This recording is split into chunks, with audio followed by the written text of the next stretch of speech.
empreendedorismo, né? Ter realmente um investimento em esporte, porque muitas pessoas estão realmente passando por um momento muito difícil, inclusive de depressão, pensar em educação. Você veja que o primeiro ano de pandemia foi perdido. As nossas crianças não tiveram educação. É uma brincadeira de mau gosto dizer que crianças da rede pública, num todo em São Paulo, tiveram educação de fato, até porque não há conectividade para as crianças mais pobres. Então, nós temos que pensar em como retomar realmente essa questão da educação, como nós podemos não só retomar, mas também tirar um pouco do atraso. Você sabe que tem levantamentos da Unesco que mostram que precisaremos de 10 anos de educação muito focada, muito séria, presencial e híbrida, para que a gente possa tirar o atraso desses mais de 300 dias de educação que foram absolutamente parados, em especial deputada, na educação pública. Uma das questões que o Brasil está enfrentando tanta dificuldade no combate à pandemia é justamente pelos gestores públicos que foram eleitos na última eleição, e a senhora foi uma das pessoas que apoiou muito o bolsonarismo, fez campanha e era do grupo íntimo ali do Bolsonaro, né? E a gente tem sofrido com essa negação da doença, com a falta de incentivo, de política pública. E eu gostaria de saber da senhora, eu sei que a senhora rompeu com o Bolsonaro, foi aí extremamente criticada. Quando que caiu a ficha que ou foi um erro eleger o Bolsonaro, ou se a senhora acha que foi um erro, ou como que a senhora está avaliando hoje? Para a gente avaliar se foi um erro, se foi um acerto, a gente tem que voltar lá atrás na história, né? Nós tínhamos todo um movimento de tirar o PT do poder, a gente tinha participado, e eu ativamente, como ativista e como jornalista, do impeachment da Dilma. Então, você veja que no julgamento do impeachment lá no Senado, eu estava lá em cima como convidada de honra da acusação, participando ativamente do impeachment da Dilma, né? Nós queríamos tirar o PT do poder e todo aquele ciclo nefasto de corrupção que não precisa nem explicar. A Lava Jato comprovou e outras investigações comprovaram. Ponto. Quem seria a pessoa que tiraria, né, este ciclo de corrupção do poder? Apareceu o Jair Bolsonaro com um discurso muito bonito, que se adaptou ao que a gente queria, dizendo que era anticorrupção, que realmente defenderia a Lava Jato, que lugar de bandido na cadeia, que não faria toma lá da cá, aquele blá, blá, blá, que todos nós já sabemos. Ele apresentou um discurso, eu o conhecia não com profundidade, né? Conheci ele com as besteiras que ele falava na Câmara, mas ele me procurou pessoalmente. Disse que se redimiu, que realmente colocaria ali uma trava naquelas bobagens que ele falaria, e se apresentou como um homem honesto. Um homem honesto seria a única característica mais que necessária para aquele momento seria a honestidade. E ele se apresentou como um homem honesto. Eu sabia que ele era pouco preparado. Zezé, não precisa mais de meia hora de conversa com o Bolsonaro para você saber que ele é meio burrão. As bobagens que ele falaria. E as aulas de liberalismo econômico para ele, muito antes de Paulo Guedes aparecer, fui eu. Eu tenho isso filmado, eu ensinando para ele por que precisava privatizar, por que o Estado precisava ser menor. Ele tomando aulinha comigo, na casa do meu marido no Piauí. Meu marido é nordestino. Então, e aí o combinado era, ele cuidava dessa austeridade, dessa honestidade, impedia o toma lá da cá, e nós tocávamos o governo, né? Eu na área da política dentro do Congresso, Sérgio Moro na área da Justiça, Paulo Guedes economia, o desenho que funcionou no primeiro ano. Tanto que no primeiro ano, tudo foi aprovado. A reforma da Previdência foi aprovada com mais de 400 votos, que eu liderei no Brasil inteiro. Nós tínhamos a coisa andando. Mas aí ele se achou maior que o poder, maior que a cadeira. E eu vi que aquela honestidade era uma honestidade apenas quando ele não tinha o poder de fato. Porque vamos lá, né? Que poder tem um deputado? Que poder tem um deputado? Ele pode, no máximo, ficar falando ali uma bobagem ou outra dentro do plenário. Se ele não tiver conjunto, não tiver partido, não tiver um grupo que pense como ele, não tem poder nenhum. Zero. As coisas são aprovadas em grupo na Câmara. E o Bolsonaro era aquilo, ele nunca teve poder. Ele era um deputado ridicularizado, do baixíssimo clero, só que o poder subiu a cabeça. E quando o poder subiu a cabeça, eu me apavorei. Porque eu vi as coisas que ele queria fazer. Ele flertava com a ditadura o tempo todo, a ponto de dizer numa reunião, eu estava lá, que já tinha um ato institucional encaminhado para ser publicado. E eu levei essa informação para o Supremo. Por isso que houve aquele julgamento do Supremo, em que eles disseram que o artigo 142 não valeria para um golpe militar, porque eu alertei o Supremo. Cuidado, que ele está realmente flertando com o golpe. E ali a nossa situação ficou realmente absolutamente... Não havia mais como, né? Eu aguentei mais 2 meses por conta da reforma da Previdência, engolindo o sapo, mas a relação já tinha acabado há muito tempo. Passou a reforma da Previdência, né? Oi, quem está falando comigo? Rose. Só para concluir, passando a reforma, Zezé, só para concluir, passando a reforma da Previdência, já estava insustentável, e ele esperou a primeira coisa que pudesse dar uma justificativa para ele, que foi quando eu impedi que o Eduardo Bolsonaro, junto com o presidente Bolsonaro, desse um golpe no partido, no PSL.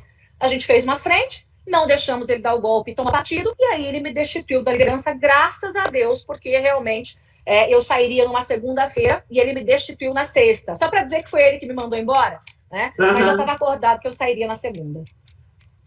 Joyce, a gente, assim, como você disse, nós aqui entrevistamos várias vezes o Bolsonaro enquanto deputado, depois quando ele queria ser candidato, e essa percepção de que era uma pessoa bastante rasa, nós tivemos, assim, a vida inteira.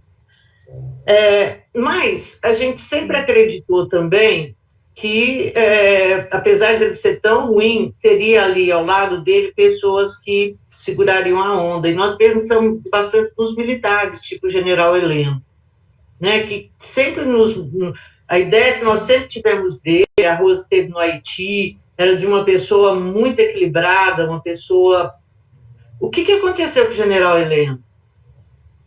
E, na verdade, o que aconteceu com todo mundo que estava ao redor dele, né? Enlouqueceu todo mundo? Que ficou. Tem uma frase que é antiga, mas diz muito, né? Dê poder à pessoa e você vai conhecê-la. O Heleno, para mim, foi uma grande decepção. Porque o Heleno, assim como eu, era uma das poucas pessoas que diziam não para o Bolsonaro, né? Então, assim, eu dizia não para ele desde a época da campanha. Quando ele estava errado, eu dizia, está errado. Vai fazer lambança. E ele fazia cara torta, mas ouvia. O Heleno fazia a mesma coisa. Eu vi o Heleno dar pito no Bolsonaro como se dá pito em criança de 6 anos que fez arte. E moleque mimado. Só que o Heleno foi gostando do poder, a ponto de, me desculpe a expressão, mas se acadelar. Ele se dobrou tanto que ele se acadelou ao presidente da República. E alguém que, de fato, não é nem que não precisaria disso, porque eu acho que, independente de precisar ou não de qualquer coisa, ninguém deve se acadelar. A dignidade é tudo que nós temos. A dignidade é tudo que nós temos na vida. Do que serve uma vida sem dignidade, do que serve um ser humano sem dignidade. O Heleno perdeu sua dignidade para ficar no poder. E não é que ele fica para tentar ajustar o caminho do Bolsonaro, como eu fiquei no primeiro ano, sofrendo, mas tentando ajustar. Ele fica porque ele virou um pau-mandado. E os generais que estão lá são aqueles que se dobraram e decidiram obedecer, como cabos de primeira viagem, o presidente da República. Infelizmente, aqueles que tinham altivez, moral e espinha ereta não estão mais lá, como o Santos Cruz, herói de guerra também. Olha o que fizeram com o Santos Cruz. Então, realmente é uma pena, porque é uma vergonha para o Exército Brasileiro. Um general de alto gabarito se prestar a esse papel, como o general Ramos, como o general Heleno, é envergonhar a alta base do Exército. Tanto que o Bolsonaro já não tem o Exército como um todo. O Exército está absolutamente dividido. Porque se ele tivesse o Exército, ele já tinha dado golpe militar. Graças a Deus, ele não tem o Exército como um todo. Né? Mas a base ele perdeu, os praças ele perdeu, e ele tem um pedaço, né, dessa alta cúpula que são generais. E a senhora acha, deputada, que diante dessa questão do Bolsonaro, da rejeição, como consertar tudo isso para as eleições do ano que vem? Temos aí algum nome que poderia substituí-lo agora com a entrada do Lula no jogo, e isso muda muito o xadrez eleitoral? Como que a senhora está vendo para o ano que vem as eleições? Sim.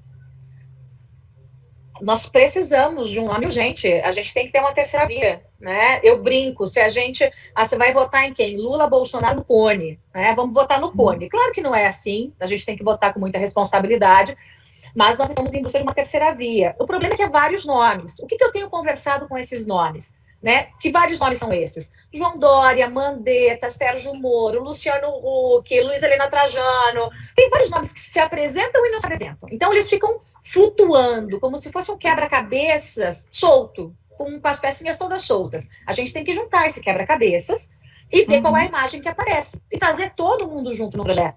Agora, há de se ter o mínimo, né, de altruísmo e humildade para que se entenda que só um é cabeça de chapa. Não existe uma chapa 4, 5 cabeças. Não é hidra. Aqui não é hidra, né? É uma cabeça só. Então, quem é o cabeça de chapa, quem é o vice, e o grupo tem que estar junto. E eu tenho trabalhado nisso, até de forma muito silenciosa, já há bastante tempo, fazendo o Projeto Brasil. Eu tenho alguns ex-ministros da época do Itamar, do FHC, pula o PT, do Temer e agora do governo do Ogro, ex-ministros que trabalham comigo no Projeto Brasil de 20 anos, fatiado de 4 em 4, que vai ajudar qualquer um dos candidatos. É um projeto que está sendo estudado, pronto, de recuperação do nosso país, de empreendedorismo social, de recuperação da economia, e eu vou entregar quem seja o candidato. Mas nós teremos junto. Eu não posso, lógico que as conversas já estão avançadas em torno de um nome, mas ainda não há nada fechado, por isso eu não posso queimar essa lagarta e dizer para vocês, o nome é o Zé das Couves. Não, mas haverá sim um nome único, uma terceira via, para que nós possamos reunir até do centro-esquerda, tá?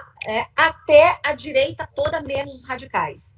Porque radicalismo, extremismo, é o que levou o Brasil até onde nós estamos.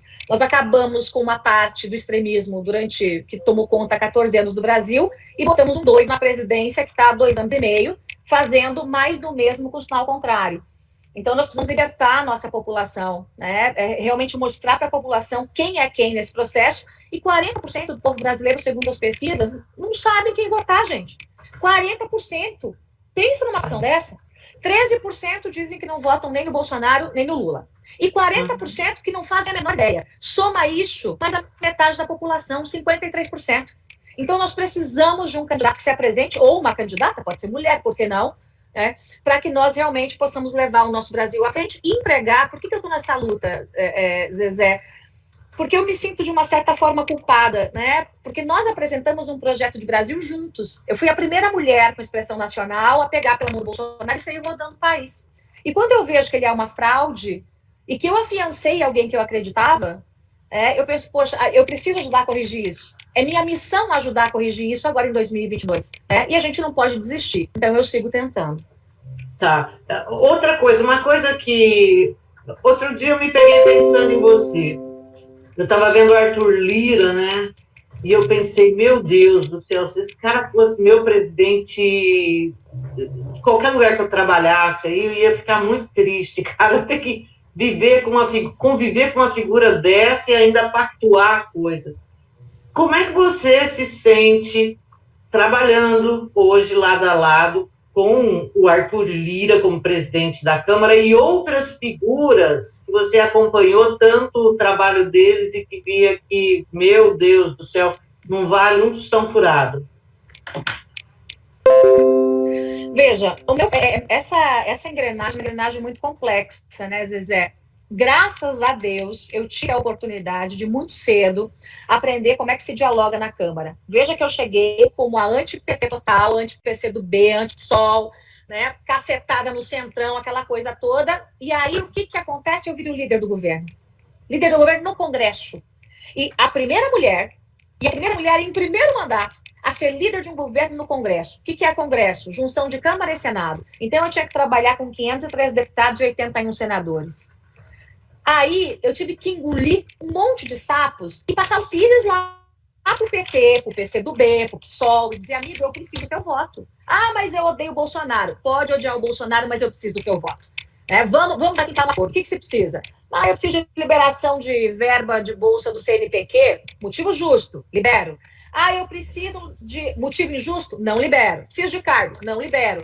Então, eu tive que exercitar a arte do diálogo em 1 ano, como se fossem 200. Então, eu não tenho dificuldade de dialogar com Arthur Lira. Eu tenho diferenças monstruosas em relação à forma de agir, em relação à forma de se posicionar, não só do Arthur Lira, como de tantos outros. Por exemplo, o Jandira Fegali, PCdoB radical. Dia desses, ela estava num tweet, fez um tweet me citando e me elogiando por um motivo específico, porque eu também pedi o impeachment do Bolsonaro. E houve muitas críticas na rede. E uma delas eu respondi. Eu disse, olha, eu penso de maneira diametralmente oposta a Jandira Fegali. Isso não quer dizer que eu tenha que odiá-la ou que eu tenha que simplesmente ignorar a opinião dela. Democracia é você ouvir as diferenças e você tentar chegar num caminho o melhor possível. Então, eu não tenho dificuldade de diálogo com ninguém. Não tinha com o Rodrigo Maia, não tinha com o Michel Temer, com o PT muita, mas com algumas pessoas hoje eu consigo ter algum diálogo, e não tenho com o Arthur Lira, né? Acho que o erro que eu cometi, e eu devia ter construído isso lá atrás, foi não ter lançado a minha candidatura a presidente da Câmara. Pode parecer um pouco arrogante essa fala, mas não é não. A Câmara até hoje não teve uma mulher presidente. As articulações acontecem sempre com os velhacos de sempre. Aquela gente que está lá há 30 anos já. Está lá se enroscando há 30 anos. Ou eles pegam um deputado do baixíssimo clero, foi o caso Severino, e levam ao presidente da Câmara. O que dá isso? Dá chabu, dá o que não presta. Então, talvez, se tivéssemos feito uma boa articulação com a bancada feminina, se o meu partido não fosse essa biruta de aeroporto que o PSD é isso, né? Essa biruta de aeroporto, nunca sabe para onde vai. Se nós tivéssemos uma construção mais séria, haveria espaço para uma candidatura de mulher que pudesse tocar aquilo com espinha ereta, sem se dobrar. Mas nós temos que fazer a Câmara andar com o atual presidente. E eu continuo mantendo uma relação amistosa, com limites, sempre há limites. Porque senão, sabe o que vai acontecer? Quando eu precisar pautar um projeto, como tem um projeto que eu relato hoje na Câmara, ele vai para a gaveta. Você acha que eu não torço todo dia para o Arthur Lira pegar o meu pedido de impeachment, que está lá na gavetinha dele, puxar e falar assim, vou tomar? Eu quero que o Arthur Lira vire o Eduardo Cunha, da Dilma. Meu sonho é esse. Já que é ele o presidente, que ele seja o Eduardo Cunha da Dilma. Olha, gente, o presidente paga aluguel para ficar no governo. A hora que o dinheiro de pagar o aluguel acabar, tudo pode acontecer. Então, mas acabou de rolar esse orçamento aí, assim, quem está pagando a conta, a população brasileira inteira pagando uma conta de um orçamento que só gasta para satisfazer um bando de deputado infantil, que não, né, que acha que ele é mais do que um país inteiro. Então, não só deputado, Zezé.